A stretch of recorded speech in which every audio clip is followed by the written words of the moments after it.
বাংলাদেশ সরকারের পক্ষ থেকে কাল জানিয়ে দেওয়া হয়েছে তারা আপনাকে দেশে ফেরানোর জন্য কোনো অনুমতি দেবে না। আপনি যদি ফিরতে চান আপনাকে আপনার মতন আইনভাবে অ্যাপ্লাই করতে হবে। আপনি কি বলবেন এই প্রসঙ্গে?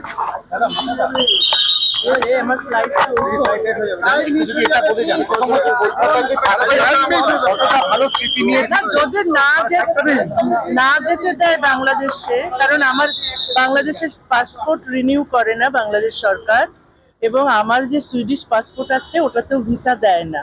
না দিলে তো আমার কোনো ভ্যালিড ডকুমেন্ট নেই যাওয়ার জন্য। আপাতত ভারতেই থাকবে। কলকাতা থেকে কিরম স্মৃতি নিয়ে ফিরলেন? খুবই ভালো স্মৃতি, মানুষের ভালোবাসা, বিশেষ করে সাধারণ মানুষের ভালোবাসা এত পেয়েছি যে আমার চোখে জল চলে এসেছে।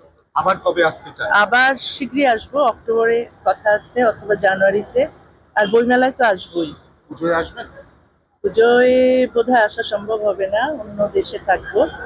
তো যখনই কলকাতা ডাকবে আমি আসবো। আপনি কি বাংলাদেশে ফিরতে চান? অবশ্যই ফিরতে চাই। 32 বছর আমি নির্বাসনে আছি, আমাকে বাংলাদেশে ফিরতে দেওয়া হয় না। আমি ফিরতে চাই না এই জন্য যে যাই না তা তো নয়।